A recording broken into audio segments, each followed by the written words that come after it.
অসমৰ চৰকাৰী চাকৰি যাতে অসমৰ মাটি আৰু পানীৰ লগত সংযোজিত থকা লোকেহে যাতে লাভ কৰে সেইবাবে অহা কেইটামান দিনত আমি ষ্টেট ডমিচাইল পলিচি আমি নিৰ্মাণ কৰাৰ বাবে সিদ্ধান্ত গ্ৰহণ কাৰ্যকালৰ সময়তে চৰাইদেউ মৈদাম বিশ্ব ঐতিহ্য ৰূপে স্বীকৃতি লাভ কৰিলে ই মোৰ ৰাজনৈতিক জীৱনৰো এক প্ৰাপ্তি এক অনন্য প্ৰাপ্তি হৈ ৰব বিশ্ব ঐতিহ্য ক্ষেত্ৰ ৰূপে স্বীকৃতি লাভৰ এই প্ৰক্ৰিয়া আছিল জটিল আৰু দীঘলীয়া 2019-20 বিত্তীয় বৰ্ষৰ বাজেটত প্ৰথমবাৰৰ বাবে চৰাইদেউক বিশ্ব ঐতিহ্য ৰূপে স্বীকৃতি দিয়াৰ কাম কাজ আগবঢ়াই নিবলৈ 25 কোটি টকা আমি পুঁজি আবণ্টন কৰিছিলোঁ প্ৰধানমন্ত্ৰী ডাঙৰীয়াই 2023 চনত ভাৰতৰ একমাত্ৰ মনোনয়ন হিচাপে চৰাইদেউ মৈদামক বিশ্ব ঐতিহ্য ক্ষেত্ৰ ৰূপে স্বীকৃতিৰ বাবে আগবঢ়াই দিছিল এই বছৰৰ 26 জুলাইত নতুন দিল্লীত অনুষ্ঠিত বিশ্ব ঐতিহ্য কমিটিৰ 46 সংখ্যক বৈঠকত চৰাইদেউক ইউনেস্কো বিশ্ব ঐতিহ্যৰ তালিকাত অন্তৰ্ভুক্ত কৰা হ'ল অসমৰ সমাজ জীৱনৰ সমসাময়িক ইতিহাসত ই এক মহত্তম প্ৰাপ্তি মই পুনৰ এবাৰ অসমবাসী ৰাইজক অভিনন্দন জনাইছো এই প্ৰাপ্তিৰ লগতে আন এক প্ৰাপ্তিও আমাৰ বাবে অনন্য আছিল অসমত আন্ধাৰৰ কলীয়া ডাৱৰ অতৰাই অৰ্থনীতিক পুনৰ উত্থানৰ সুৰুজ হিচাপে টাটা গ্ৰুপে জাগিৰোডত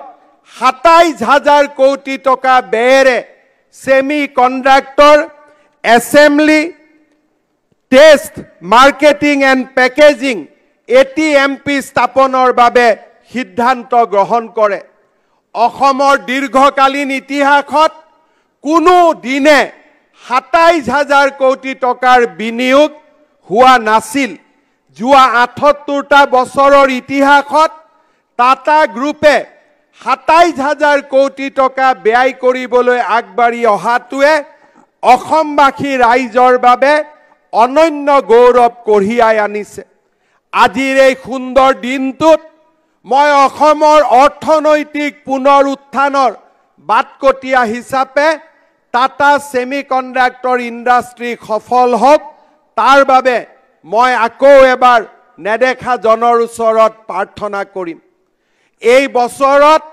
তৃতীয়টো অনন্য প্ৰাপ্তি আছিল গুৱাহাটী ৰিং ৰোড পৰিযোজনাৰ স্বীকৃতি পলাশবাৰী শুৱালকুছি গুৱাহাটী উত্তৰ গুৱাহাটী মাজুলী কমলাবাৰী নিমাতীঘাট এই দলংসমূহৰ নিৰ্মাণৰ কাম চলি থকাৰ মাজতেই প্ৰধানমন্ত্ৰী নৰেন্দ্ৰ মোদী ডাঙৰীয়াই নাৰেংগী কুৰুৱাক সংলগ্ন কৰি গুৱাহাটী ৰিং ৰোড পৰিযোজনাৰ স্বীকৃতি দিলে মই বিশ্বাস কৰোঁ এনে ধৰণৰ মূলধনী বিনিয়োগে আমাৰ ৰাজ্যখনক এক নতুন জীৱন দিব এক নতুন প্ৰাণ দিব মই সঁচাকৈয়ে অত্যন্ত আনন্দিত যে টাটাৰ সেমি কণ্ডাক্টৰ গুৱাহাটী ৰিং ৰোডৰ দৰে পৰিযোজনা আজি আমাৰ কাৰ্যকালৰ সময়ছোৱাতে স্বীকৃতি লাভ কৰিবলৈ সক্ষম হৈছে মাননীয় প্ৰধানমন্ত্ৰী মোদী ডাঙৰীয়াৰ নেতৃত্বত আজি বিশ্ব মসনদত ভাৰতৰ প্ৰগতি যাত্ৰা অপ্ৰমাদী গতিত আগুৱাই গৈছে 2047 চনত আমাৰ দেশ স্বাধীনতাৰ 100তম বৰ্ষত যেতিয়া ভৰি দিব ভাৰতক এখন উন্নত ৰাষ্ট্ৰলৈ ডেভেলপ নেশ্যনলৈ ৰূপান্তৰ কৰাৰ বজ্ৰ কঠোৰ সংকল্প মোদী ডাঙৰীয়াই গ্ৰহণ কৰিছে এই মহৎ স্বপ্নক আগুৱাই লৈ যাবলৈ আমি বৰ্তমান সময়ত অমৃত কালৰ মাজেৰে যাত্ৰা কৰিছো আমাৰ সপোন হৈছে স্বাধীনতাৰ 100 বছৰ পূৰ্ণ কৰা দিনটোত আমাৰ দেশখন যাতে বিশ্বৰ এখন অগ্ৰণী অৰ্থনীতিত পৰিণত হয় সমগ্ৰ দেশৰ সামগ্ৰিক প্ৰচেষ্টা আৰু সুস্থ অৰ্থনৈতিক নীতিৰ প্ৰতি দেশবাসীৰ অটল সংকল্পৰ সহায়ত আমি এই লক্ষ্যত উপনীত হ'ব পাৰিম বিশ্বৰ অন্যতম অৰ্থনৈতিক শক্তিৰূপে আত্মপ্ৰকাশ কৰাৰ বাবে অমৃতকালৰ পৰৱৰ্তী দুটা দশকে আমাৰ দেশৰ সন্মুখত এক বিৰল সুযোগ দাঙি ধৰিছে যদি আমি 8% হাৰত আমাৰ মুঠ ঘৰুৱা উৎপাদন বৃদ্ধি কৰোঁ ভাৰতবৰ্ষ 100 বছৰ পূৰ্তি হোৱা দিনটোত $55 ট্ৰিলিয়ন অৰ্থনীতিত পৰিণত হোৱাটো অৱধাৰিত এতিয়া ই আমাৰ কল্পনা নহয় এই লক্ষ্যত পূৰ্তি পাবলৈ ই আমাৰ এক সংকল্প আৰু মই বিশ্বাস কৰোঁ আমি 8% ঘৰুৱা উৎপাদন বৃদ্ধিৰ লক্ষ্যৰে 2047 চনত ভাৰতক আমি এখন বিকশিত $55 ট্ৰিলিয়ন ৰাষ্ট্ৰলৈ আমি ৰূপান্তৰ কৰিম 2014 চনৰ পিছত ভাৰতত অৰ্থনৈতিক বিকাশে এক নতুন ৰূপ পাইছে 2002 পৰা 2013 চনত ভিতৰত এই 10 বছৰ কালত ভাৰতৰ বিকাশৰ গড় আছিল 1.3%। 2014 চনৰ পিছত বিকাশৰ গড় 2.7% বৃদ্ধি পাইছে। ভাৰতৰ অৰ্থনৈতিক উন্নয়নে ভাৰতীয়সকলৰ আত্মবিশ্বাস ঘূৰাই অনাত বিস্তৰ অৰিহণা যোগাব। ভাৰতে বিশ্বৰ আগশাৰীৰ অৰ্থনীতিৰ মাজত নিজৰ উচিত স্থান নিশ্চিত কৰাৰ লগে লগে হিন্দু ৰেট অফ গ্ৰোথ বা হিন্দুসকলৰ অৰ্থনৈতিক লেহেমীয়া বৃদ্ধিৰ হাৰৰ তথাকথিত অপমানজনক অভিধাৰৰো ওৰ পৰিব। 1978 চনত এই অভিধাৰ সৃষ্টি কৰিছিল মাৰ্ক্সবাদী অৰ্থনীতিবিদ ৰাজকৃষ্ণই। 1955 চনৰ পৰা ভাৰতীয় অৰ্থনীতিৰ লেহেমীয়া বৃদ্ধিৰ হাৰক উপলুঙা কৰি প্ৰথম এই অভিধাৰ তেখেতে উদ্ভাৱন কৰিছিল।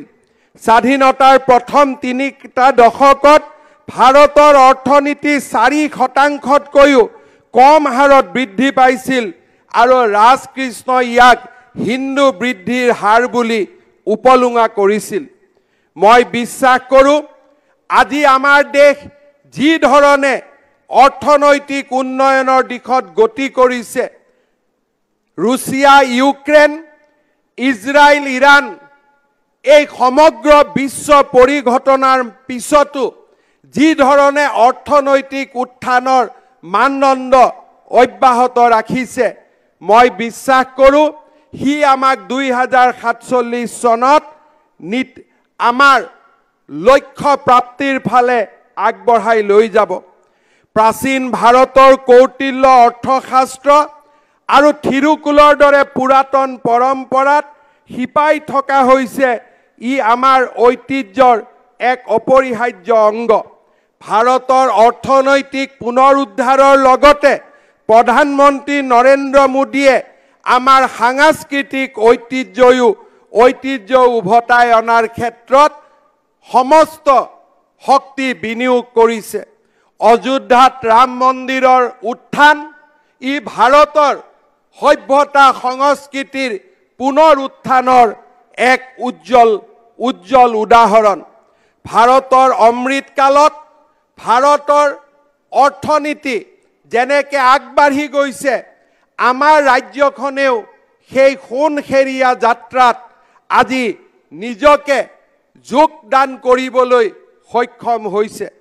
2024 চনত ভাৰতৰ যিকেইখন ৰাজ্যই তেওঁলোকৰ বিত্তীয় ক্ষেত্ৰত উন্নতি অব্যাহত ৰাখিছিল, তাৰ ভিতৰত অসম আছিল অন্যতম। ভাৰতৰ হিচাপ নিয়ন্ত্ৰক আৰু মহালেখা পৰীক্ষকে প্ৰকাশ কৰা আনএডিটেড প্ৰাক্কলনৰ পৰা অনুমান কৰা হৈছে যে এই ৰাজ্যসমূহৰ বিত্তীয় ঘাটি বাজেটত নিৰ্ধাৰিত 9.1 লাখ কোটি টকাতকৈ 8.6% কম আছিল। অৰ্থাৎ ৰাজ্যসমূহৰ বিত্তীয় ঘাটিৰ পৰিমাণ 3.1%ৰ তুলনাত মুঠ ঘৰুৱা উৎপাদনৰ 2.8%লৈ হ্ৰাস পাইছিল। আমাৰ চৰকাৰে মূলধনী ব্যয়ৰ ওপৰত গুৰুত্ব দিয়াৰ লগে লগে আমাৰ ব্যয়ৰ মানদণ্ডও উন্নত কৰাৰ ওপৰত গুৰুত্ব দিছিল। মই অসমবাসী ৰাইজক গৌৰৱেৰে সৈতে ক'ব বিচাৰোঁ যে 2023-24 বৰ্ষত ৰাজ্যৰ ঘৰুৱা উৎপাদনৰ ক্ষেত্ৰত অসমে 13.9% আৰু জনমূৰি আয়ৰ ক্ষেত্ৰত 12.84% বৃদ্ধি লিপিবদ্ধ কৰি দেশৰ প্ৰথম 5খন দ্ৰুত বিকাশশীল ৰাজ্যলৈ পৰিণত হ'বলৈ সক্ষম হৈছে। 2021 চনৰ তুলনাত 2024 চনত অসমত বেংকত জমা হোৱা ধনৰ পৰিমাণ 1.73 লাখ কোটিৰ পৰা বৃদ্ধি হৈ 2.24 লাখ কোটি টকা পাইছেগৈ। 3 বছৰত আমি 30% বৃদ্ধিৰ হাৰ লিপিবদ্ধ কৰিব পাৰিছোঁ। বেংকসমূহে আগবঢ়োৱা ঋণৰ পৰিমাণ 80,871 কোটি টকাৰ বিপৰীতে এই বছৰ 1,27 কোটি টকালৈ বৃদ্ধি পাইছে। 2024 বৰ্ষত বেংকত জমা বৃদ্ধিৰ হাৰ 106% লিপিবদ্ধ হোৱাৰ বিপৰীতে ঋণ বৃদ্ধিৰ হাৰ 119%লৈ বৃদ্ধি পাইছে। অৰ্থনৈতিক সমীক্ষাৰ আন এটা যোগাত্মক দিশ আছিল যে 2022-23 বৰ্ষৰ পৰা 2023-24 বৰ্ষলৈ অসমৰ নিবনুৱাৰ হাৰ 8%ৰ পৰা কমি গৈ 6.1% পাইছেগৈ। স্বাস্থ্য খণ্ডটো অৰ্থনৈতিক সমীক্ষাৰ প্ৰতিবেদনে এক উজ্জ্বল চিত্ৰ প্ৰতিফলিত কৰিছে। শিশুৰ মৃত্যুৰ হাৰৰ ক্ষেত্ৰত 1000 শিশুৰ বিপৰীতে 2015 চনত 47.6টা শিশুৰ মৃত্যুৰ বিপৰীতে 2021 চনত এই হাৰ 41.9টালৈ হ্ৰাস পাইছে। এনেদৰে 5 বছৰৰ অনূৰ্ধ্ব শিশুৰ মৃত্যুৰ হাৰ এই সময়ছোৱাত 56.5ৰ পৰা হ্ৰাস হৈ 39.1% হৈছেগৈ। যোৱা কেইদিনমান আগতে নীতি আয়োগে সাষ্টেইনেবল ডেভেলপমেণ্ট গ'লৰ ওপৰত ৰাজ্যসমূহৰ তুলনামূলক সমীক্ষা প্ৰকাশ কৰিছে। এই প্ৰতিবেদন অনুসৰি অসমে 65% গড় স্ক'ৰ লাভ কৰি দেশৰ আগশাৰীৰ ফ্ৰণ্ট ৰানাৰ ৰাজ্য হিচাপে থিয় দিছে। 2018 চনত গড় স্ক'ৰ 49ৰে অসম এছপায়াৰেণ্ট শ্ৰেণীত অন্তৰ্ভুক্ত আছিল। কিন্তু বিগত 5 বছৰৰ অথক পৰিশ্ৰম আৰু অৰ্থনৈতিক বিকাশ, সামাজিক ন্যায় 16 পইণ্ট গড় স্ক'ৰ বৃদ্ধিৰে অসমক এইবাৰ আগশাৰীৰ ৰাজ্যলৈ পৰিণত কৰিলে। নীতি আয়োগৰ প্ৰতিবেদনে স্পষ্টভাৱে উল্লেখ কৰিছে যে বিগত 9টা বছৰত অসমত 80 লাখৰো অধিক লোক দৰিদ্ৰতাৰ কৰাল গাসৰ পৰা মুক্তি হৈছে। নীতি আয়োগৰ প্ৰতিবেদনত ভাৰতবৰ্ষৰ বহুমাত্ৰিক দৰিদ্ৰতাৰ শেহতীয়া তথ্য অনুসৰি অসমৰ দৰিদ্ৰ লোকৰ সংখ্যা 2013-14 চনৰ বিপৰীতে 36.97%ৰ পৰা 14.47%লৈ হ্ৰাস পাইছে। এয়া নিশ্চিতভাৱে এখন উজ্জীৱিত অসমৰ পৰিচয়। মই আজি এই তিৰংগ পতাকাৰ তলত থিয় হৈ সাহসেৰে ক'ব পাৰোঁ, অৰ্থনীতি, সামাজিক, ৰাজনৈতিক শান্তি এই আটাইবোৰ মানদণ্ডৰে যদি 3টা বছৰত আমি অসমক যোৱা 75 বছৰৰ লগত তুলনা কৰোঁ, এই 3টা বছৰ আছিল অসমৰ বাবে অনন্য প্ৰাপ্তিৰ বছৰ, সোণখেৰীয়া বছৰ, অৰ্থনৈতিক পুনৰ উত্থানৰ বছৰ। ভাৰতৰ 5খন বিকশিত ৰাজ্যৰ এখন হোৱাৰ বাবে অসমৰ অশ্বমেধ ঘোঁৰাৰ দৌৰ।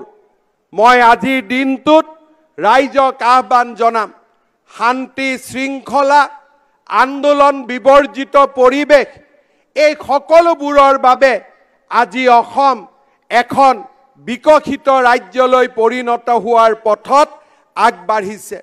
ৰাজনৈতিক চিন্তা অবিহনে, ৰাজনৈতিক পাৰ্থক্য অবিহনে অসম মাতৃক শান্তিৰ দ্বীপলৈ পৰিৱৰ্তন কৰা, অসম মাতৃক সমৃদ্ধিৰ এক নতুন যুগলৈ লৈ যোৱা আমাৰ দায়িত্ব। আমাৰ স্বদেশ আৰু আমাৰ স্বজাতিক বিশ্বৰ বুকুত গৌৰৱেৰে প্ৰতিষ্ঠা কৰা প্ৰতিজন অসমবাসীৰ দায়িত্ব আৰু কৰ্তব্য। ভাৰতবৰ্ষৰ বোজা হৈ নাথাকি, ভাৰতবৰ্ষৰ উন্নয়নত এখন পৰমুখাপেক্ষী ৰাজ্য হৈ নাথাকি, দিল্লীৰ ওচৰত ভিক্ষাৰ টোপোলা, ভিক্ষাৰ হাত আগবঢ়াই নিদি সাহসেৰে, আত্মবিশ্বাসেৰে এখন নতুন অসম নিৰ্মাণ আমাৰ সংকল্প। অসমত প্ৰতিটো দুৰ্যোগ হ'লেই দিল্লীৰ ওচৰত হাত পতাৰ প্ৰৱণতাৰ বিপৰীতে সাহসেৰে আমি অসমক নিৰ্মাণ কৰাৰ সংকল্প লৈছোঁ। 2005 চনত অসমত বানপানীৰ সময়ত 350 মথাউৰি ভঙাৰ বিপৰীতে এইবাৰ আমি এই মথাউৰি ভঙা মাত্ৰ 5টালৈ কমাই আনিবলৈ সক্ষম হৈছোঁ। বছৰ বছৰ ধৰি মেৰামতিৰ অপেক্ষাত থকা মথাউৰিবোৰৰ বিপৰীতে এমাহৰ ভিতৰতে বানপানীত ভাঙি যোৱা মথাউৰি নিৰ্মাণ কৰি এখন আমি আত্মবিশ্বাসী অসমৰ আজি পৰিচয় বিশ্বৰ বুকুত দাঙি ধৰিছোঁ। বানপানী হ'লেই দিল্লীৰ ওচৰত টকা পইচাৰ বাবে হাত আগবঢ়োৱাৰ বিপৰীতে আমি অসমক এখন আত্মগৌৰৱী ৰাজ্য হিচাপে প্ৰতিষ্ঠা কৰিবলৈ আজি আমি সক্ষম হৈছোঁ। অসমৰ এই সোণখেৰীয়া যাত্ৰা অব্যাহত থাকক, তাক মই আজিৰ দিনটোত কামনা কৰিম। শ্ৰদ্ধাৰ ৰাইজ, 1 লাখ নিযুক্তি কাৰোবাৰ বাবে নিৰ্বাচনী চমক আছিল। নিৰ্বাচনৰ সময়ত মই যেতিয়া অসমৰ প্ৰান্তে প্ৰান্তে, চুকে কোণে ৰাজহুৱা সভাত উল্লেখ কৰিছিলোঁ যে আমাৰ চৰকাৰে 1 লাখ নিযুক্তি দিব, সেই সময়ত কোৱা হৈছিল ই নিৰ্বাচনী চমক, ই নিৰ্বাচনী ভেলকিবাজি। শ্ৰদ্ধাৰ ৰাইজ, আজি আপোনালোকৰ সন্মুখত থিয় হৈ মই গৌৰৱেৰে সৈতে ক'ব খুজিছোঁ, আৰু মাত্ৰ 903টা নিযুক্তি হ'লেই আমি 1 লাখ নিযুক্তিৰ সেই মাইলৰ খুঁটাত গৈ আমি থিয় হ'ম। এখন গৌৰৱী অসমৰ আজি আমি পৰিচয় ভাৰতবৰ্ষত নিৰ্মাণ কৰিম। শ্ৰদ্ধাৰ ৰাইজ, আপোনালোকে আশীৰ্বাদ কৰিব।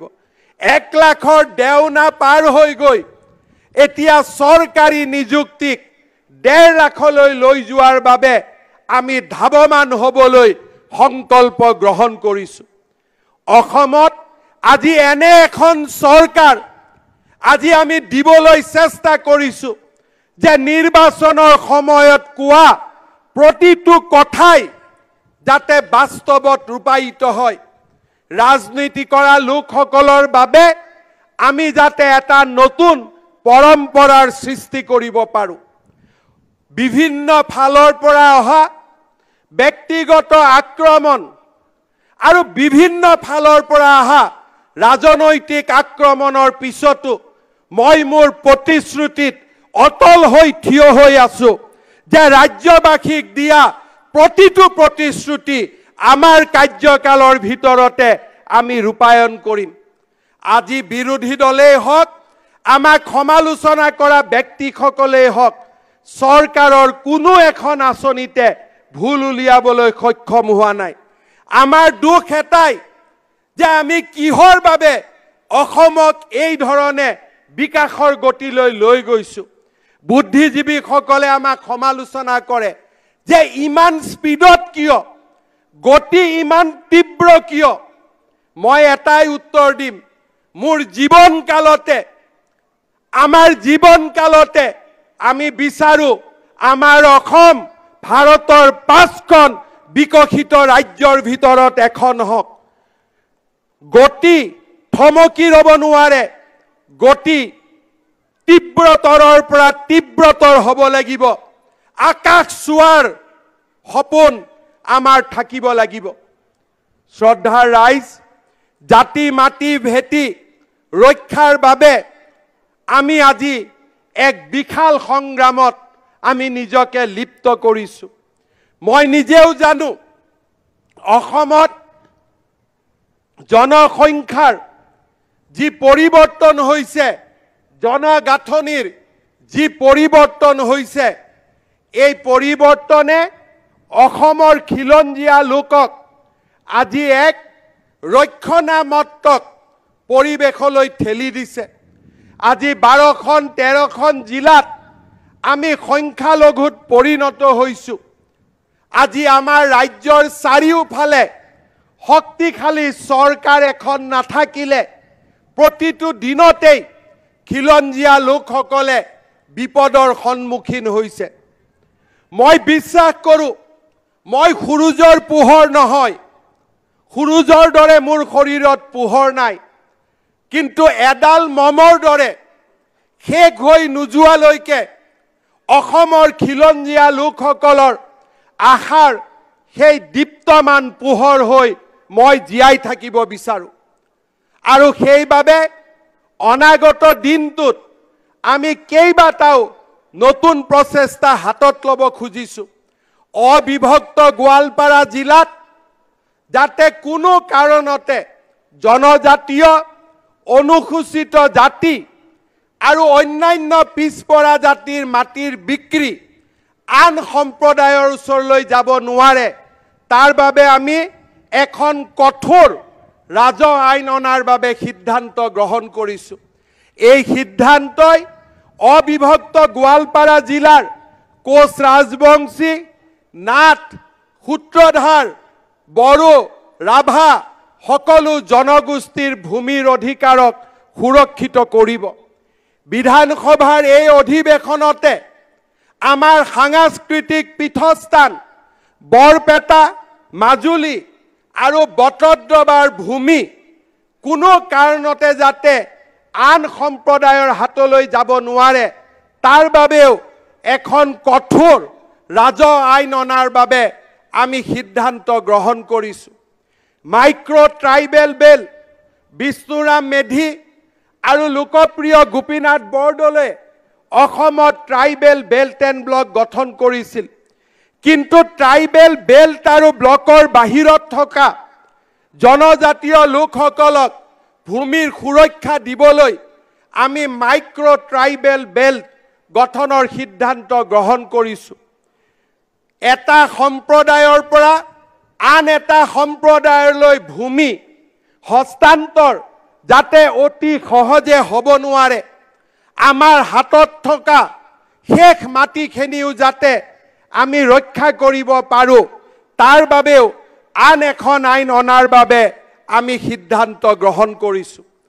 স্বাধীনতা দিৱসৰ তিৰংগ পতাকাৰ তলত থিয় হৈ আমি মিছন বসুন্ধৰাৰ 3য় সংস্কৰণ আমি 2 অক্টোবৰৰ পৰা আৰম্ভ কৰাৰ সিদ্ধান্ত আজি আমি ঘোষণা কৰিছোঁ। এই মিছন বসুন্ধৰাৰ সময়ত গুৱাহাটীৰ পাহাৰত বাস কৰা লোকসকলক মাটি যাতে আমি হস্তান্তৰ কৰিব পাৰোঁ, সেয়েহে চৰকাৰলৈ দিবলগীয়া প্ৰিমিয়াম আমি নাটকীয়ভাৱে ড্ৰামাটিকেলি ৰিডিউচ কৰাৰ বাবে, হ্ৰাস কৰাৰ বাবে আমি সিদ্ধান্ত গ্ৰহণ কৰিছোঁ। এটাই মাত্ৰ চৰ্ত থাকিব, গুৱাহাটীৰ মাটি সিয়েই পাব যি খিলঞ্জীয়া হ'ব, যি খিলঞ্জীয়া লোক তেওঁলোকেহে এই মাটিৰ অধিকাৰ পাব।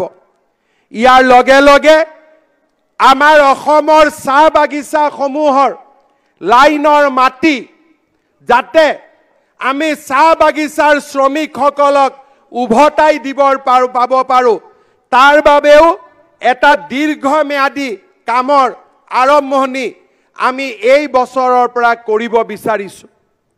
শ্ৰদ্ধাৰ ৰাইজ, মিছন বসুন্ধৰাৰ সময়ত আমাৰ নামঘৰ, আমাৰ বিদ্যালয়, আমাৰ চৰকাৰৰ বিভিন্ন অনুষ্ঠানসমূহৰ মাটি যাতে চৰকাৰী হৈ নাথাকি নামঘৰৰ নামত, মন্দিৰৰ নামত, স্কুলৰ নামত, কলেজৰ নামত, বিদ্যালয়ৰ নামত আবণ্টিত হ'ব পাৰে, তাৰ বাবেও আমি বিশেষ ব্যৱস্থা গ্ৰহণ কৰিম।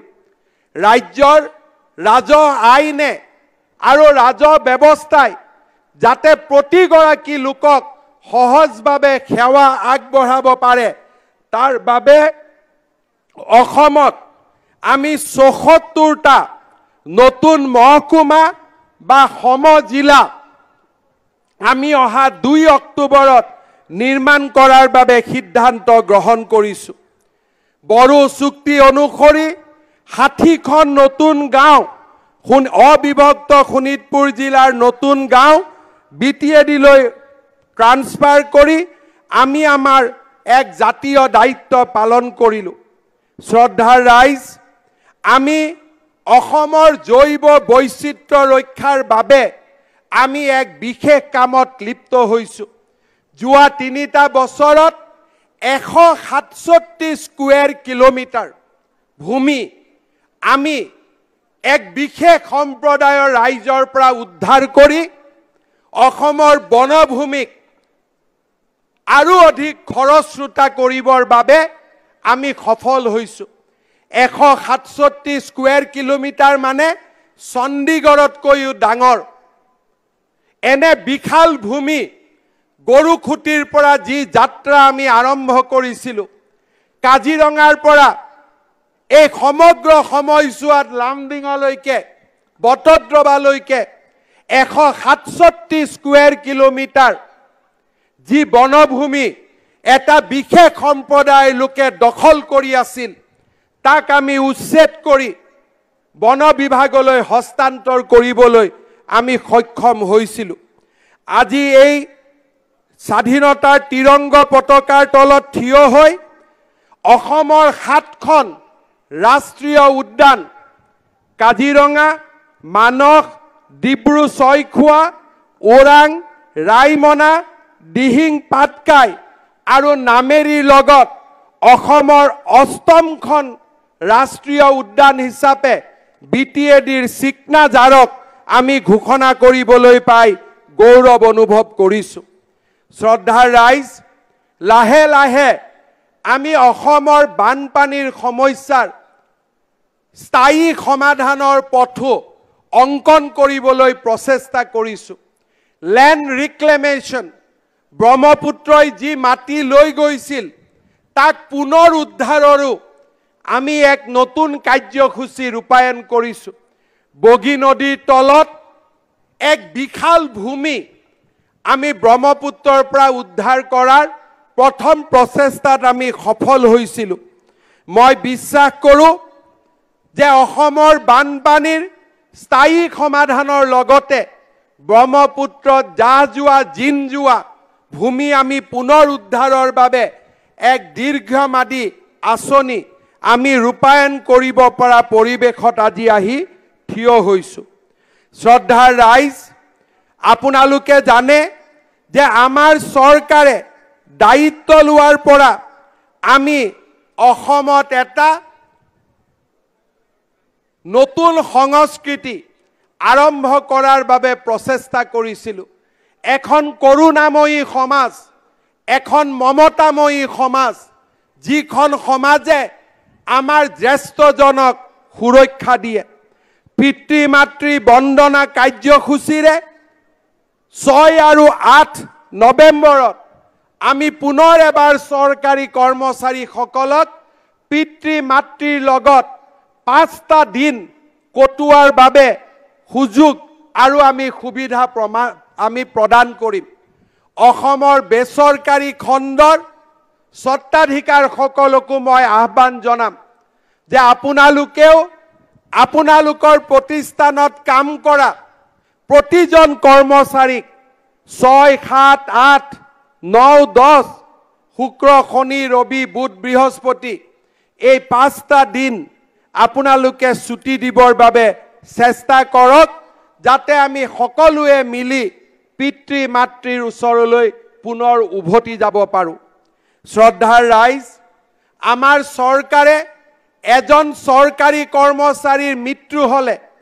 তেওঁক অৱসৰলৈকে আমি পেনশনৰ ব্যৱস্থা কৰো চৰকাৰে এইবাৰ সিদ্ধান্ত লৈছে যে এজন সন্তানৰ পেনশনত তেওঁৰ বৃদ্ধ পিতৃ মাতৃৰো অধিকাৰ আছে আৰু সেই কাৰণে এইবাৰ আমি পেনশনক সম বিতৰণ কৰাৰ বাবে সিদ্ধান্ত লৈছো সহানুভূতিমূলক পেনশনৰ 80% মৃত কৰ্মচাৰীজনৰ পৰিবাৰে লাভ কৰিব কিন্তু 20% পেনশন তেওঁলোকৰ বৃদ্ধ পিতৃ মাতৃয়ে আজীবন লাভ কৰিব আৰু তেওঁলোকৰ মৃত্যুৰ পিছত সেই 20% পেনশন পুনৰ পৰিবাৰলৈকে উভতি আহিব আমি এখন মমতাময়ী কৰুণাময়ী সমাজ অসমত নিৰ্মাণৰ বাবে আমি প্ৰচেষ্টা কৰিছো শ্ৰদ্ধাৰ ৰাইজ 9,22,000 লোকৰ বায়োমেট্ৰিক এনআৰসিৰ সময়ত বন্ধ হৈ পৰিছিল মই প্ৰচেষ্টা চলাইছো যাতে অহা কিছু মাহৰ ভিতৰত এই এনআৰসিৰ বায়োমেট্ৰিকৰ ওপৰত থকা প্ৰতিবন্ধকতা আমি উঠাব পাৰো আৰু ৰাজ্যৰ জনসাধাৰণক আমি এটা সুৰক্ষিত জীৱনৰ ফালে আগবঢ়াই লৈ যাব পাৰো শ্ৰদ্ধাৰ ৰাইজ অসমৰ চৰকাৰী চাকৰি যাতে অসমৰ মাটি আৰু পানীৰ লগত সংযোজিত থকা লোকেহে যাতে লাভ কৰে সেইবাবে অহা কেইটামান দিনত আমি ষ্টেট ডমিসাইল পলিচি আমি নিৰ্মাণ কৰাৰ বাবে সিদ্ধান্ত গ্ৰহণ কৰিছো মাটি বাৰী আৰু সুৰক্ষাৰ ক্ষেত্ৰত আমাৰ চৰকাৰে যিবিলাক কাম হাতত লৈছে হি অসম চুক্তিৰ 6ষ্ঠ অনুসূচিত যি সাংবিধানিক সুৰক্ষাৰ প্ৰতিশ্ৰুতি দিছিল তাকো আমি অতিক্ৰম কৰি গৈ এক নতুন সুৰক্ষাৰ বাতাবৰণ সৃষ্টিৰ বাবে আজি আমি আগবাঢ়ি গৈছো শ্ৰদ্ধাৰ ৰাইজ বাল্য বিবাহ সমাপ্ত কৰিবলৈ এই স্বাধীনতাৰ তিৰংগ পতাকাৰ তলত অসমৰ মুখ্যমন্ত্ৰী দায়িত্ব গ্ৰহণ কৰিয়ে মই সংকল্প লৈছিলো আজি মই নিশ্চিতভাৱে ক'ব পাৰো যে অসমত বাল্য বিবাহৰ সংখ্যা দ্ৰুত গতিত হ্ৰাস পাইছে চলিত বৰ্ষৰ 31 মে পৰ্যন্ত 5,413টা গোচৰ বাল্য বিবাহৰ বিৰুদ্ধে আমি লিপিবদ্ধ কৰিছো আৰু বহুতো গোচৰত ন্যায়ালয়ৰ পৰা আমি শাস্তিৰ ৰায়দান পাবলৈও সক্ষম হৈছো এই তিৰংগ পতাকাৰ তলত থিয় হৈ মই আকৌ এবাৰ মোৰ বজ্ৰ কঠোৰ সংকল্পৰ কথা ঘোষণা কৰিছো 2026 চনৰ ভিতৰত অসমত আমি বাল্য বিবাহ আমি সম্পূৰ্ণভাৱে নিৰ্মূল কৰিম সেই প্ৰতিশ্ৰুতি মই আকৌ এবাৰ পুনৰ দোহাৰিছো শ্ৰদ্ধাৰ ৰাইজ পুলিচৰ ব্যৱস্থাৰ লগে লগে বাল্য বিবাহ ৰোধ কৰাৰ ক্ষেত্ৰত শিক্ষা এক অমোঘ অস্ত্ৰ মুখ্যমন্ত্ৰীৰ নিযুত মইনা আঁচনিয়ে 10 লাখ ছাত্ৰীক তেওঁলোকৰ যাতে শিক্ষা স্নাতকোত্তৰ মহল পৰ্যন্ত নিৰন্তৰভাৱে চলাই যাব পাৰে তাৰ বাবে এক বিশিষ্ট ভূমিকা পালন কৰিব অহা 10 অক্টোবৰৰ আশে-পাশে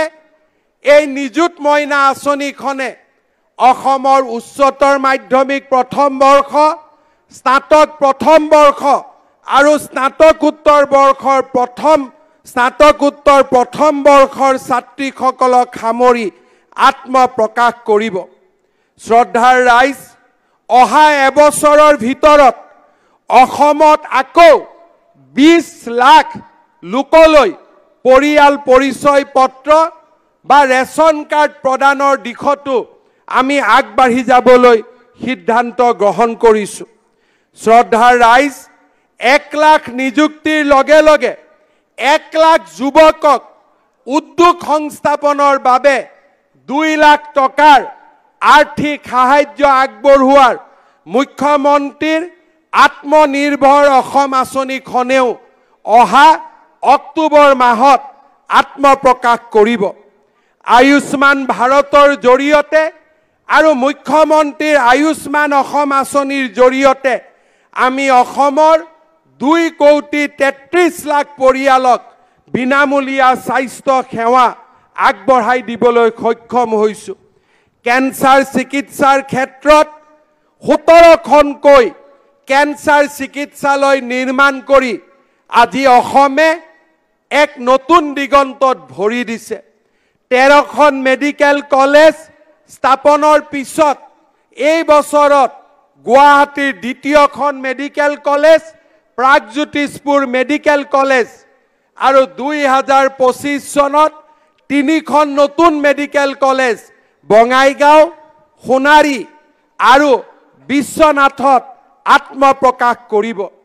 অসমৰ বিকাশৰ এই সোণখেৰীয়া যাত্ৰাই আজি প্ৰতিটো বিভাগকে স্পৰ্শ কৰিছে। অপৰাধৰ দ্ৰুতগতিত হ্ৰাস, ৰাজ্যত চলি থকা অৰ্থনৈতিক অপৰাধ হওক বা ক্ৰিমিনেল এক্টিভিটিজ হওক, ড্ৰাগছৰ বিৰুদ্ধে যুঁজ হওক, গো সৰবাহৰ বিৰুদ্ধে যুঁজ হওক, প্ৰতিটো যুঁজতে আজি অসম আৰক্ষীয়ে ঈৰ্ষণীয়ভাৱে সফল হ'বলৈ সক্ষম হৈছে। শ্ৰদ্ধাৰ ৰাইজ, মই পুনৰ এবাৰ অসমৰ সামাজিক সুৰক্ষাৰ অৰুণোদয় যোজনাৰ বিষয়ে ক'ব বিচাৰিছোঁ। আমি যেতিয়া অৰুণোদয় যোজনা আৰম্ভ কৰিছিলোঁ, আমাৰ বিৰোধীসকলে ইয়াকো এক নিৰ্বাচনী চমক বুলি অভিহিত কৰিছিল। কিন্তু আজি মই গৌৰৱেৰে ক'ব খোজো, আমাৰ অৰুণোদয় যোজনা আজি কৰ্ণাটকত আৰম্ভ হৈছে, অসমৰ পৰা শিকি কৰ্ণাটকত আৰম্ভ হৈছে, মধ্যপ্ৰদেশত আৰম্ভ হৈছে, ছত্তীশগড়ত আৰম্ভ হৈছে, ঝাৰখণ্ডত আৰম্ভ হৈছে, মহাৰাষ্ট্ৰত আৰম্ভ হৈছে। আজি অসমে ভাৰতবৰ্ষক দৰিদ্ৰতা নিৰ্মূলৰ ক্ষেত্ৰত পথ দেখুৱাবলৈ সক্ষম হৈছে। নাৰী সবলীকৰণৰ ক্ষেত্ৰত অসমে কল্যাণমূলক আঁচনিৰ আজি জননী হিচাপে নিজক প্ৰমাণ কৰিব পাৰিছে। আমি এই বছৰত অৰুণোদয় যোজনাক আৰু 12,60,000 পৰিয়ালক সমাৱেশিত কৰাৰ বাবে লোৱা সিদ্ধান্তও আজি অত্যন্ত আনন্দ সহকাৰে মই ত্ৰিৰংগ পতাকাৰ তলত থিয় হৈ ঘোষণা কৰিবলৈ পাই অত্যন্ত আনন্দিত হৈছোঁ। শ্ৰদ্ধাৰ ৰাইজ, মই 3টামান কথা আপোনালোকলৈ আহ্বান জনাম। অসমৰ ভৱিষ্যত আমাৰ বাবে যথেষ্ট সুৰক্ষিত নহয়। অসমত হিন্দু জনগণ আৰু মুছলমান জনগণৰ মাজত যি ভাৰসাম্য আছিল, যি বেলেন্স আছিল, সি দ্ৰুত গতিত হ্ৰাস পাবলৈ আৰম্ভ কৰিছে। আজি চাওঁতে চাওঁতে 2021 চনত অসমত মুছলমান জনসংখ্যা 41% বৃদ্ধি পাইছে। তাৰ বিপৰীতে হিন্দু জনসংখ্যা 57% হ্ৰাস পাব আৰু আনখিনি জনসংখ্যা খ্ৰীষ্টিয়ান আৰু আন ধৰ্মাৱলম্বী লোকৰ মাজত বিতৰণ হ'ব। অৰ্থাৎ 60-65% পৰা আমি ধীৰে ধীৰে আমি লাহে লাহে আমি 50ৰ গতিলৈ আহিবলৈ আৰম্ভ কৰিছোঁ। এনে এক দুৰ্যোগৰ মুহূৰ্তত আমি সাহসেৰে অসমৰ জনগাঁথনিৰ ভাৰসাম্য উভতাই আনিবলৈ চেষ্টা কৰিব লাগিব। মই পুনৰ এবাৰ অসমৰ প্ৰতি শ্ৰেণীৰ জনসাধাৰণক পৰিয়াল কল্যাণ আৰু ফেমিলি প্লেনিংছৰ নৰ্মছ মানি চলিবলৈ হিন্দু মুছলমান সকলো শ্ৰেণীৰ জনসাধাৰণক আহ্বান জনাম। বহু বিবাহৰ বিৰুদ্ধে সকলো শ্ৰেণীৰ লোকক জাগ্ৰত হৈ থাকিবলৈ আহ্বান জনাম। শ্ৰদ্ধাৰ ৰাইজ, সত্ৰ সংস্কৃতি আমাৰ জাতীয় জীৱনৰ এক অবিচ্ছেদ্য অংগ। যোৱা কেইটামান বছৰত মই দেখা পাইছোঁ যে আমাৰ ৰাইজে সত্ৰসমূহলৈ দান বৰঙণি কমাই আনিছে আৰু ৰাজকোষৰ পৰা দান বৰঙণিৰে সত্ৰসমূহৰ বিকাশ হ'ব তেনেকুৱা এক দৃষ্টিভংগী গ্ৰহণ কৰিছে। মই ৰাইজক অনুৰোধ কৰিম, মহাপুৰুষ শ্ৰীমন্ত শংকৰদেৱে যি আমাক নৱবৈষ্ণৱ ধৰ্মৰ মুকুতামালা দি থৈ গৈছিল, তাক ৰক্ষা কৰাৰ দায়িত্ব চৰকাৰতকৈও অসমৰ জনসাধাৰণৰ আটাইতকৈ বেছি। মই আহ্বান জনাম, অসমৰ প্ৰতিগৰাকী লোকেই যি ধৰণে আৰ্থিক সম্বল থাকে সেই ধৰণে অসমৰ সত্ৰসমূহলৈ উদাৰ সহায় আৰু উদাৰ সাহায্য আগবঢ়াবলৈ, কাৰণ অসমৰ সত্ৰসমূহতে অসমৰ সাংস্কৃতিক জীৱনৰ আত্মা লুকাই আছে। সত্ৰীয়া সংস্কৃতি, শংকৰী সংস্কৃতিৰ বিলুপ্ত হ'ব যদি অসমৰ সত্ৰসমূহক আমি ধৰি ৰাখিব নোৱাৰোঁ। শ্ৰদ্ধাৰ ৰাইজ, মোৰ তৃতীয়টো আবেদন হ'ব, কেতিয়াবা কেতিয়াবা সাংবাদিকসকলে অমৃত বৃক্ষ আন্দোলনক উপহাস কৰে। মই কাৰো ব্যক্তিগত আৰু বস্তুনিষ্ঠ বৌদ্ধিক ক্ষমতাক মই আলোচনা কৰিব নোখোজো, কিন্তু আমি সকলোৱে জানো দেশৰ ভৱিষ্যত, বিশ্বৰ ভৱিষ্যত আজি সুৰক্ষিত নহয়। জলবায়ুৰ পৰিৱৰ্তনে আজি অসমখনৰ লগতে সমগ্ৰ বিশ্বত গোলকীয় ভাবুকিৰ সৃষ্টি কৰিছে। অমৃত বৃক্ষ আন্দোলন চৰকাৰৰ আন্দোলন নহয়। ৰাজ্যত 3 কোটি গছ পুলি ৰোৱাৰ সংকল্প আৰু অহা বছৰ 5 কোটি গছ পুলি ৰোৱাৰ সংকল্প প্ৰতিজন অসমীয়াই নিজৰ গাত সমাহিত কৰি ল'ব লাগে। যিসকল ব্যক্তিয়ে অমৃত বৃক্ষ আন্দোলনক সমালোচনা কৰে তেওঁলোকক মই ক'ব খোজো, হিমন্ত বিশ্ব শৰ্মা গৌণ। কালৰ কৰাল গ্ৰাসত এনেকুৱা শত হিমন্ত বিশ্ব শৰ্মা নোহোৱা হৈ যাব, কিন্তু মোৰ পৃথিৱী, মোৰ ধৰাক জীয়াই ৰখা আমাৰ সকলোৰে দায়িত্ব। ভৱিষ্যতৰ প্ৰজন্মক এখন সুৰক্ষিত বিশ্ব, সুৰক্ষিত পৃথিৱী, এখন সুৰক্ষিত ধৰিত্ৰী প্ৰদান কৰা আমাৰ দায়িত্ব। অমৃত বৃক্ষ আন্দোলনক সমালোচনাৰ পৰিৱৰ্তে প্ৰতিজন ব্যক্তিয়ে নিজৰ ঘৰত প্ৰতি বছৰে 10 জোপিকৈ গছ পালন কৰক। চৰকাৰৰ আন্দোলন হ'ব নালাগে। ৰাইজে যেতিয়া এই আন্দোলনক আদৰি ল'ব, চৰকাৰৰ ভূমিকাও তাত গৌণ হৈ পৰিব। অমৃত বৃক্ষ আন্দোলন আমাৰ কাৰণে নহয়, সমাজত গছ পুলি ৰুব লাগে। ই হিমন্ত বিশ্ব শৰ্মা অসম চৰকাৰৰ নহয়, ই হৈছে আমি আমাৰ সন্তানক দি যাব পৰা আটাইতকৈ শ্ৰেষ্ঠতম উদাহৰণ। আৰু সেইবাবে ৰাজনীতিৰ পৰা আঁতৰত গৈ খন্তেকীয়া সস্তীয়া জনপ্ৰিয়তাৰ পৰা আঁতৰি গৈ প্ৰতিগৰাকী লোককে মই আহ্বান জনাম, সমালোচনাৰ পৰিৱৰ্তে আমাৰ জননী জন্মভূমি অসমক বিকাশমুখী যাত্ৰাৰ, সৎ চিন্তাৰ আৰু সৎ কামৰ এখন পৃষ্ঠভূমি কৰি গঢ়ি তোলক। অমৃত বৃক্ষ আন্দোলনত ৰাইজৰ সহায় সহযোগিতা কামনা কৰিছোঁ।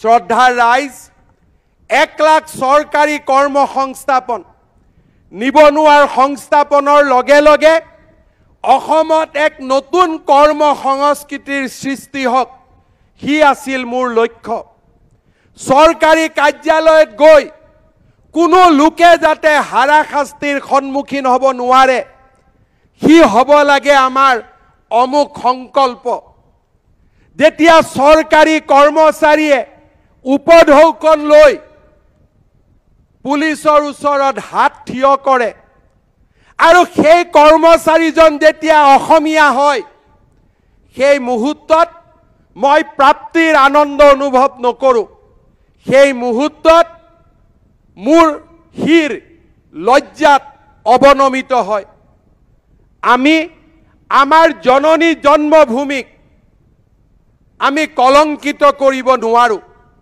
মই চৰকাৰী কৰ্মচাৰীসকলক আহ্বান জনাম নিযুক্তিৰ পৰা ট্ৰেন্সফাৰলৈ সকলো স্বচ্ছ আৰু নিকা কৰাৰ দায়িত্ব মোৰ পশ্চিমবংগ চৰকাৰেও দিব নোৱাৰা সুবিধা দিয়াৰ দায়িত্ব আমাৰ ৰাইজৰ দায়িত্ব ৰাইজৰ কৰ কাটলেৰে আমি চৰকাৰী কৰ্মচাৰীৰ অভাৱ অভিযোগ নোহোৱা কৰিম কিন্তু চৰকাৰী কৰ্মচাৰীসকলে এখন দুৰ্নীতি বিৰোধী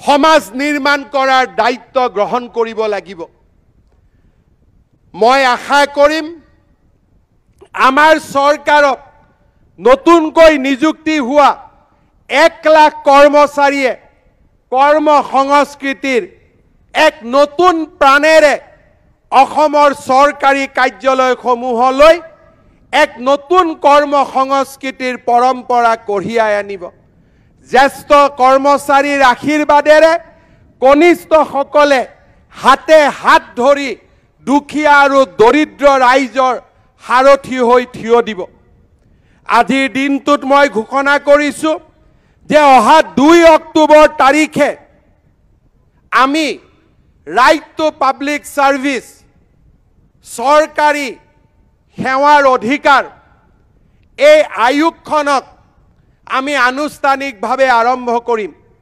যিসকল ৰাইজৰ কাম চৰকাৰী কাৰ্যালয়ত নহব তেওঁলোকে ৰাইট টু পাব্লিক সাৰ্ভিস কমিশনক উজৰ আপত্তি দিব পাৰিব আৰু তেওঁলোকৰ উজৰ আপত্তি সত্য প্ৰমাণিত হলে চৰকাৰী কৰ্মচাৰীসকলক আমি জৰিমনা বিহাৰ ব্যৱস্থাও এই আইনত আমি ধৰি ৰাখিছো মই ভাবো যে 2 অক্টোবৰত right to public service commission কাৰ্যক্ষম হৈ যোৱাৰ লগে লগে অসমত কৰ্ম সংস্কৃতিৰ এক নতুন ধাৰা উজ্জীৱিত হ'ব শ্ৰদ্ধাৰ ৰাইজ গুৱাহাটীয়ে হওক ডিব্ৰুগড়ে হওক যোৰহাটে হওক কৃত্ৰিম বানপানী নগৰীয়া জীৱনৰ বাবে এক অভিশাপ স্বৰূপ ক্ৰমান্বয়ে আমাৰ জলৰাশিক আমি মাটি পুতি তাক সমতল কৰাৰ পিছত পানীৰ বহনক্ষম ক্ষমতা দ্ৰুত গতিত হ্ৰাস পাইছে মেঘালয়ত বিস্তৰ পাহাৰৰ খননে গুৱাহাটীবাসীলৈ দুৰ্যোগ নমাই আনিছে তাৰ লগতে নলা নৰ্দমাত আমি জাপি দিয়া প্লাষ্টিক সমূহেও বহনক্ষম ক্ষমতা পানীৰ বহনক্ষম ক্ষমতা হ্ৰাস কৰিছে কোনোবা মুখ্যমন্ত্ৰীয়ে গুৱাহাটী ডিব্ৰুগড় যোৰহাটত অকলে কৃত্ৰিম বানপানীৰ সমস্যা সমাধান কৰিব হি কেতিয়াও সম্ভৱ নহয় প্ৰতিগৰাকী ৰাইজে যেতিয়া প্লাষ্টিকৰ পৰা কেনলৈকে সুন্দৰভাৱে নিৰ্ধাৰিত স্থানতহে জমা দিব তেতিয়া পানীৰ বহনক্ষম ক্ষমতা বৃদ্ধি হ'ব এইবাৰ অসম বিধানসভাত নগৰত থকা প্ৰাকৃতিক জলাশয়সমূহ আমি যাতে সংৰক্ষণ কৰিব পাৰোঁ তাৰ বাবেও এক বিশেষ আইন আমি অনাৰ বাবে প্ৰস্তাৱ কৰিছোঁ মেঘালয়ৰ পৰা অহা পানীক দীপৰ বিল আৰু শিলখাকু বিললৈ কেনেকৈ আমি লৈ যাব পাৰোঁ তাৰ বাবেও এখন বিশেষজ্ঞ কমিটি গঠনৰ বাবে আমাৰ চৰকাৰে সিদ্ধান্ত গ্ৰহণ কৰিছে। কিন্তু চৰকাৰী প্ৰচেষ্টাৰ পিছতো মই এটাই কম যে সিভিক সেন্সেহে আমাৰ জীৱনলৈ, আমাৰ মহানগৰীয় জীৱনলৈ নাটকীয় পৰিৱৰ্তন আনিব পাৰে। নলাৰ মুখতে ঘৰ নিৰ্মাণ নকৰি, নলা নৰ্দমা ৰোধ নকৰি, আমি যেতিয়া সিভিক সেন্সৰ পৰিচয় দিম, প্লাষ্টিকসমূহ আমি যেতিয়া নিৰ্ধাৰিত স্থানতহে পেলাবলৈ আৰম্ভ কৰিম, 20% কৃত্ৰিম বানপানী লগে লগে হ্ৰাস পাব। মই বিশ্বাস কৰোঁ যে আমাৰ ৰাইজে মোৰ আটাইকেইটা আহ্বানলৈ দৃষ্টি নিক্ষেপ কৰিব। পৰিয়াল পৰিকল্পনাই হওক, জনগাঁথনিৰ ভাৰসাম্য ৰক্ষা কৰাই হওক, সত্ৰসমূহলৈ উদাৰ আৰ্থিক সাহায্যই হওক, অমৃত বৃক্ষ আন্দোলনলৈ বৰঙণিয়ে হওক, দুৰ্নীতি নিবাৰণ কৰ্মযজ্ঞক নিজক নিয়োজিত কৰাই হওক বা সিভিক সেন্সেৰে নগৰীয়া জীৱন পৰিচালনা কৰাই হওক, প্ৰত্যেকটো আহ্বানক আপোনালোকে যথোচিত গুৰুত্ব দিব বুলি মই নিশ্চয় আশা কৰিম। শ্ৰদ্ধা ৰাইজ, সাংস্কৃতিক পৰিচয় অবিহনে অসমীয়া জাতিৰ পৰিচয় নাই। বিহু, ঝুমুৰ, বাগৰুম্বা, এই নৃত্যসমূহে আমাৰ জাতীয় জীৱনক এক প্ৰাণ দিয়ে, পৰিচয় দিয়ে। এনেধৰণৰ গান নাচৰ মাজতেই অসমীয়াই দুৰ্যোগ পাহৰি পেলায়, বানৰ কষ্ট পাহৰি পেলায় আৰু নতুন ধৰণে নিজক জীয়াই ৰখাৰ বাবে প্ৰতি বছৰে সংকল্প গ্ৰহণ কৰে। আমাৰ বাপতি সাহোন বহাগ বিহুক বিশ্বৰ মানচিত্ৰলৈ লৈ যোৱাৰ পিছত এই বছৰ আমি অসমৰ চাহ জনগোষ্ঠীয় লোকসকলৰ ঝুমুৰ নৃত্যক বিশ্ব মানচিত্ৰলৈ লৈ যোৱাৰ বাবে এক প্ৰচেষ্টা আৰম্ভ কৰিছোঁ। নৱেম্বৰ ডিচেম্বৰ মাহত 800 বাগিচাৰ 800 ছোৱালীৰ ঝুমুৰ নৃত্যই গুৱাহাটীক মোহিত কৰাৰ আমি পৰিকল্পনা কৰিছোঁ। মই আপোনালোকৰ পুনৰ এবাৰ আমাৰ চৰকাৰৰ এই মহৎমহীয়ান প্ৰচেষ্টা, জাতি গঠনৰ প্ৰচেষ্টাক আশীৰ্বাদ কৰাৰ বাবে আহ্বান জনাম। শ্ৰদ্ধাৰ ৰাইজ, অজস্ৰ ভাৰতীয়ৰ ত্যাগৰ ফল হৈছে আমাৰ স্বাধীনতা। শ্বহীদ কনকলতা বৰুৱাৰ আত্মবলিদানে আমাক আজিও উদ্বাউল কৰে। কি ধৰণে এগৰাকী সৰু ছোৱালীয়ে তিৰংগ পতাকাখনক বুকুত খাবতি গুলি নিজৰ বুকুত খাবতি লৈছিল, সি আমাৰ বাবে এক অনন্য সাহসৰ আৰু প্ৰেৰণাৰ উৎস। কনকলতা বৰুৱাৰ নামত গহপুৰত এখন ৰাজ্যিক বিশ্ববিদ্যালয় স্থাপনেৰে আমি মহান অসমীয়া সন্তানগৰাকীক কৃতজ্ঞতা জনাবলৈ সিদ্ধান্ত গ্ৰহণ কৰিছোঁ। আজি স্বাধীনতাৰ তিৰংগ পতাকাৰ তলত থিয় হৈ মই পুনৰ এবাৰ অসমৰ প্ৰতিগৰাকী স্বাধীনতা সংগ্ৰামৰ শ্বহীদলৈ মই মোৰ শ্ৰদ্ধা নিবেদন কৰিছোঁ। শ্বহীদ কনকলতা বৰুৱা, মুকুন্দ কাকতি আমাৰ জীৱনৰ প্ৰেৰণা, আমাৰ সাহসৰ উৎস। মই আশা কৰোঁ স্বাধীনতা সংগ্ৰামৰ সেই বীৰত্বৰ কাহিনীয়ে ভাৰতবৰ্ষ আৰু অসমৰ নতুন প্ৰজন্মক সদায় প্ৰেৰণা দি যাব। আমাৰ সকলোৰে উপৰি পুৰুষসকলৰ প্ৰচেষ্টাত আমি স্বৰাজ লাভ কৰিছিলোঁ। এতিয়া আমাৰ সন্মুখত লক্ষ্য হ'ল স্বৰাজক নতুন অৰ্থ আৰোপণ কৰি তাক মহীয়ান কৰি তোলা। মই আহ্বান জনাম আমি সকলোৱে যেন